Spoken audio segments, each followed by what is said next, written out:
कालभैरवं भजे भानुकोटिभास्वरं भवाब्धितारकं परं नीलकण्ठमीप्सितार्थदायकं त्रिलोचनं कालकालमम्बुजाक्षमक्षशूलमक्षरं काशिकापुराधिनाथ कालभैरवं भजे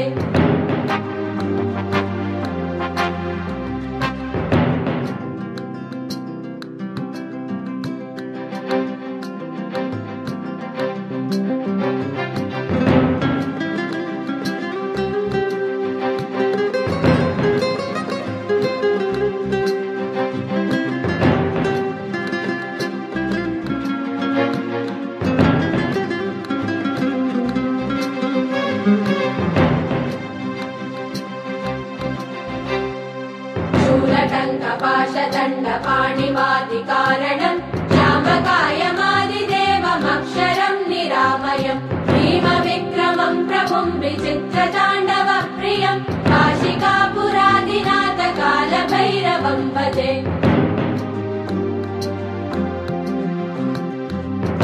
मुक्तिदायकं प्रशस्तचारुविग्रहं भक्तवत्सलं स्थितं समस्तलोकविग्रहं किङ्किणीलसत्कटिं काशिकापुराधिनाथ कालभैरवं भजे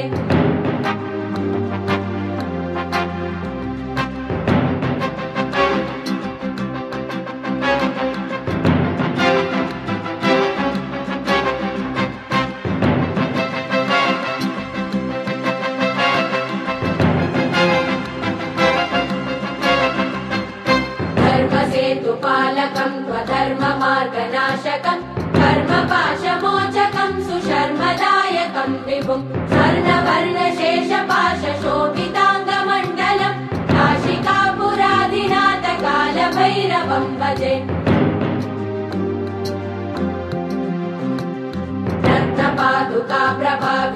रत्नपादुकाप्रभाविरामपादयुग्मकं नित्यमद्वितीयमिष्टदैवतं निरञ्जनं मृत्युदर्पनाशनं करालतं श्रमोक्षणं काशिकापुराधिनाथ कालभैरवं भजे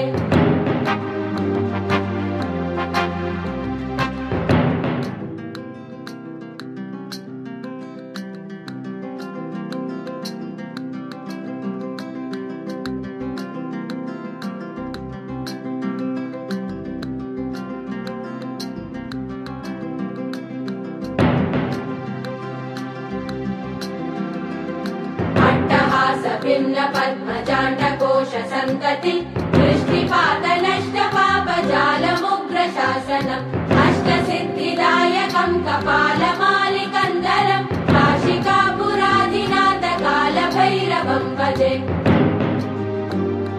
सेव्यमान पावनाग्निपङ्कजं ज्ञानयज्ञसूत्रमिन्दुशेखरं कृपाकरं नारदादियोगिवृन्दवन्दितं दिगम्बरं काशिकापुराधिनाथ कालभैरवं भजे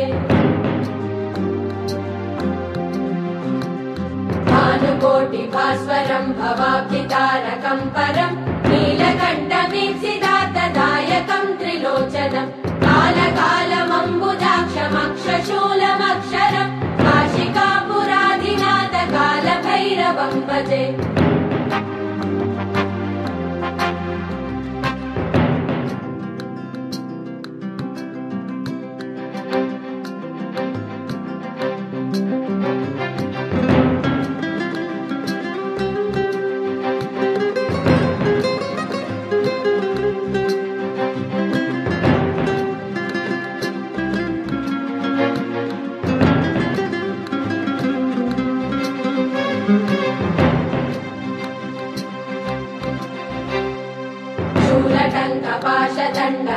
शूलटङ्कपाशदण्डपाणिवादिकारणं श्यामकायमादिदेवमक्षरं निरामयं भीमविक्रमं प्रभुं विचित्रताण्डवप्रियं काशिकापुराधिनाथ कालभैरवं भजे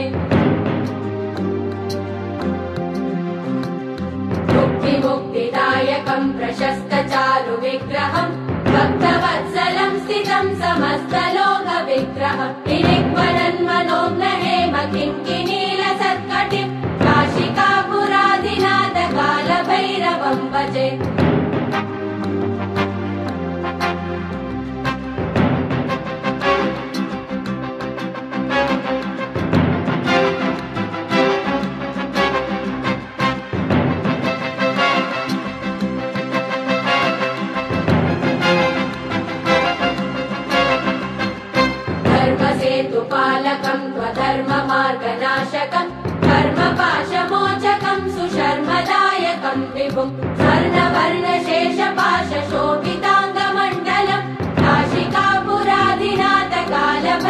भैरवं भजे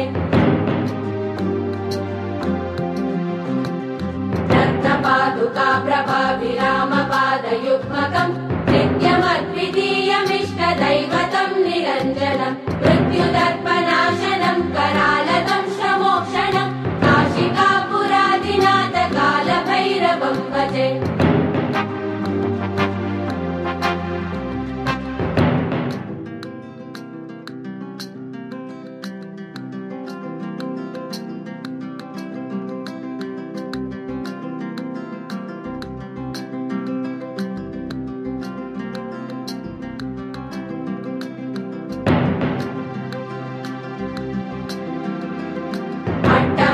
भिन्न पद्मजाण्डकोश सन्तति दृष्टिपात नष्ट पापजालमुग्र शासनम्